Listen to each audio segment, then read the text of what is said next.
بسم الله الرحمن الرحيم. عن أبي هريرة رضي الله عنه قال قال رسول الله صلى الله عليه وسلم إن العبد ليتكلم بالكلمة من رضوان الله لا يلقي لها بالا يرفع الله بها درجات وإن العبد ليتكلم بالكلمة من سخط الله لا يلقي لها بالا يهوي بها في جهنم رواہ البخاری. حضرت ابو ہریرہ رضی اللہ عنہ سے روایت ہے کہ رسول اللہ صلی اللہ علیہ وسلم نے ارشاد فرمایا کہ ایک بندہ اللہ کی خوشنودی کا کوئی جملہ کہتا ہے اور وہ اس کو اتنا اہم بھی نہیں سمجھتا اور اللہ تعالیٰ اس کی وجہ سے اس کے درجات کو بلند فرما دیتا ہے. اس کے برخلاف ایک بندہ اللہ کی ناراضگی کی کوئی بات زبان سے نکالتا ہے اور وہ اس کی پرواہ نہیں کرتا، اس کو اہمیت نہیں دیتا اور وہ کلمہ اس کو جہنم میں گرا دیتا ہے. محترم سامعین، یہ حدیث بخاری شریف کی حدیث ہے، بڑی اہم حدیث ہے. اس حدیث سے زبان کی حفاظت کی اہمیت سمجھ میں آتی ہے اور یہ بات واضح ہوتی ہے کہ اخلاق و کردار میں زبان کی اہمیت کا کیا رول ہے. محترم حضرات، اگر آپ غور کریں تو یہ بات آپ سمجھیں گے کہ یہی وہ زبان ہے جس سے آدمی اللہ پر ایمان، کلمہ طیبہ کی شہادت، سچ کی شہادت اور اچھی باتیں ادا کر کے اللہ کی خوشنودی آدمی حاصل کر لیتا ہے. اور اسی زبان سے آدمی کفر و شرک کی بات کہہ کر، شرکیہ اور کفریہ باتیں کہہ کر اور اللہ کی ناراضگی کی بات زبان سے ادا کر کے اللہ کو ناراض بھی کر لیتا ہے. اسی زبان سے آدمی کلمہ شہادت ادا کر کے اسلام میں داخل ہوتا ہے اور اسی زبان سے کلمہ کفر کر کے اسلام سے خارج ہو جاتا ہے. تو زبان کی جو ہے بہت غیر معمولی اہمیت ہے. اسی کو اللہ کے نبی صلی اللہ علیہ وسلم نے اس حدیث میں فرمایا ہے کہ کبھی کبھی بندہ اپنی زبان سے اتنی اچھی بات ادا کرتا ہے اور اس کو اس کی اہمیت کا اندازہ بھی نہیں ہوتا کہ اس نے اتنی اچھی بات کہی ہے،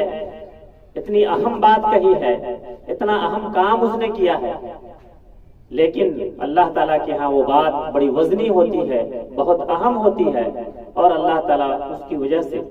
اس کے درجات کو جنت میں بلند فرما دیتا ہے. اس کے برخلاف ایک آدمی کی تربیت ایسی ہوتی ہے کہ وہ اپنی زبان سے ہمیشہ لوگوں کو تکلیف دینے والی باتیں، دل آزاری کی باتیں، غلط باتیں اپنی زبان سے ادا کرتا رہتا ہے اور اس کو اس کی سنگینی کا اندازہ بھی نہیں ہوتا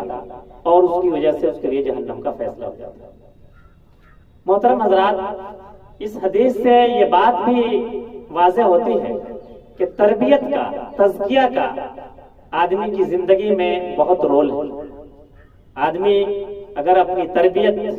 اچھے انداز سے کرتا ہے، قرآن و سنت کے مطابق کرتا ہے، اسلامی تعلیمات کے مطابق کرتا ہے، اسلامی اخلاق و کردار کے مطابق اپنی تربیت کرتا ہے، اپنے آپ کو اچھے اخلاق و کردار، اچھی عادتوں کے ذریعے سے سنوارتا ہے، تو پھر اس کی عادت ایسی بن جاتی ہے کہ اس کی زبان سے ہمیشہ اچھے بول نکلتے ہیں، میٹھے بول نکلتے ہیں، اس کی زبان سے لوگوں کو راحت ملتی ہے. یہ دراصل تربیت کا نتیجہ ہوتا ہے. وہ جان بوجھ کر اہتمام کے ساتھ وہ اپنی زبان سے کوئی بہت اچھی بات نہیں کہتا، بلکہ غیر شعوری طور سے بھی وہ اپنی زبان سے اتنی اچھی باتیں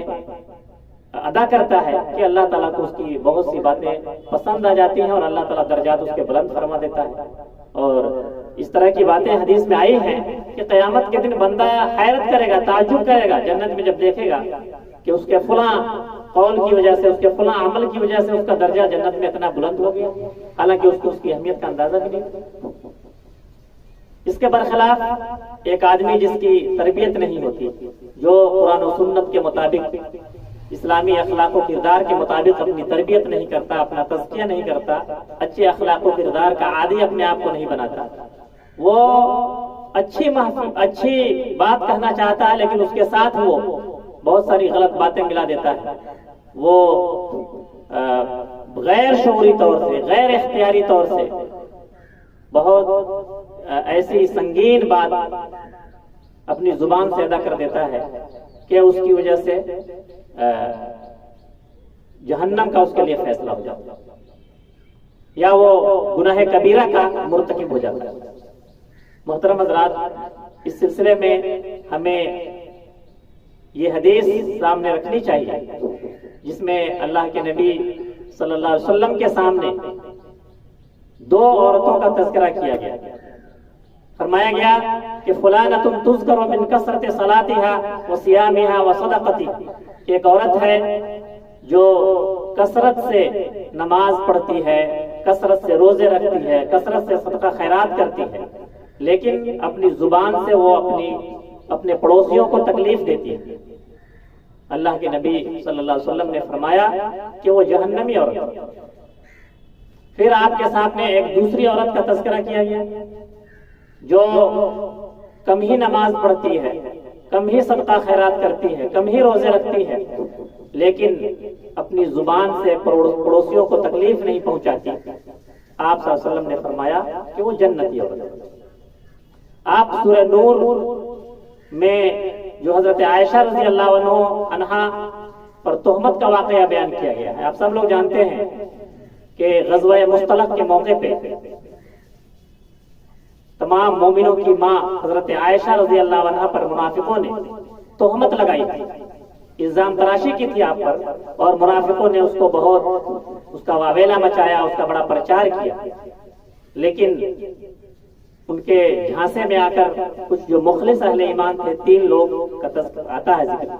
وہ لوگ بھی اس میں کسی نہ کسی درجے میں ملوث ہو گئے. قرآن میں سورہ نور میں آیت نازل ہوئی اور اللہ تعالیٰ نے اس کی سخت گرفت کرتے ہوئے فرمایا اذ تلقونه بألسنتكم وتقولون بأفواهكم ما ليس لكم به علم. یاد کرو وہ وقت جب تم اپنی زبان سے اس بات کو ایک دوسرے تک منتقل کر رہے تھے اور اپنے منہ سے وہ بات کہہ رہے تھے جس کے بارے میں تم کو تحقیقی علم نہیں تھا اور تم اسے ہلکا سمجھ رہے تھے، حالانکہ اللہ کے نزدیک وہ سنگین بات. تو آج یہ بات عام ہے ہمارے سماج میں کہ لوگ ایک دوسرے کی غیبت کرتے ہیں، چغلخوری کرتے ہیں، ایک دوسرے پر تہمت لگاتے ہیں اور اس کا خوب پرچار پرسار کرتے ہیں اور اس کو کوئی بڑا گناہ نہیں سمجھتے. یہ آج بھی ہمارے سماج میں ہے، لیکن اللہ تعالیٰ کے نزدیک وہ سنگین گناہ کبیرہ ہے، بہت بڑا گناہ. اللہ کے نبی صلی اللہ علیہ وسلم کے زمانے میں بھی لوگ اس میں ملوث ہوئے اور اس کو معمولی سمجھ رہے تھے کہ یہ کوئی بڑی بات نہیں ہے، اس پر اللہ کے ہاں، اللہ کے نبی کے ہاں کوئی سخت پکڑ نہیں ہے. لیکن اللہ تعالیٰ نے اپنی سخت گرفت کا تذکرہ کرتے ہوئے فرمایا کہ وہ وقت یاد کرو جب تم اپنی زبان سے کیسی گندی بات، کیسی سنگین بات ادا کر رہے تھے کہ اللہ کے نبی صلی اللہ علیہ وسلم کی زوجہ مطہرہ، مومنوں کی ماں حضرت عائشہ پر تہمت کی بات تو تم اپنی زبانوں سے نقل کر رہے تھے اور تم اس کو ہلکا سمجھ رہے تھے، معمولی بات سمجھ رہے تھے، حالانکہ اللہ کے نزدیک وہ بہت سنگین جرم ہے. تو اسی طرح سے ہم لوگوں کو بھی ہمیشہ یہ جائزہ لیتے رہنا چاہیے اپنی زندگی میں کہ کہیں ایسا تو نہیں کہ ہم اپنی زبان سے کسی کو سخت تکلیف پہنچا دیں، کسی کی دل آزاری کی بات کر دیں اور ہم اس کو ہلکا سمجھیں، حالانکہ اللہ کے اس پر سخت پکڑ ہونے والی ہے. جیسا کہ اس حدیث میں بھی تذکرہ ہے جس میں اللہ کے نبی صلی اللہ علیہ وسلم نے دریافت فرمایا کہ مفلس کون ہے؟ تو لوگوں نے کہا کہ بھائی جس کے پاس روپیہ پیسے نہ ہو، دولت نہ ہو، درہم دینار نہ ہو، وہ غریب اور مسکین آدمی ہے، مفلس ہے. لیکن اللہ کے نبی صلی اللہ علیہ وسلم نے فرمایا نہیں، اللہ کے نزدیک مفلس آدمی وہ ہے جو بہت ساری نیکیاں لے کر، بہت ساری عبادتیں لے کر قیامت کے دن حاضر ہوگا، لیکن اس نے کسی کو گالی دی ہوگی، کسی کو ستایا ہوگا، کسی کو مارا ہوگا، کسی پر بہتان لگایا ہوگا، کسی پر تہمت لگائی ہوگی، تو اس کی ساری نیکیاں ان لوگوں میں بانٹ دی جائے گی اور وہ مفلس ہو جائے گا اور اس کو جہنم میں ڈال دیا جائے گا. بلکہ اگر اس کی اگر نیکیاں کم پڑ گئی تو جن لوگوں کو اس نے ستایا ہے، جن لوگوں کو اس نے تکلیف دیا ہے، ان لوگوں کے گناہ اس پر لاد دیے جائیں گے. تو محترم حضرات، ہم لوگوں کو اس بات کا ہمیشہ جائزہ لیتے رہنا چاہیے کہ ہم اپنی زبان کی حفاظت کریں، ہم اپنی زبان سے نیکیاں کمائیں، ہم اپنے زبان سے میٹھے بول کر اپنے لیے عبادت اور اجر و ثواب کا اس کو ذریعہ بنائیں. اس کے برخلاف یہی زبان ہے جس سے آدمی کڑوے، کسیلے اور زہریلے الفاظ نکال کر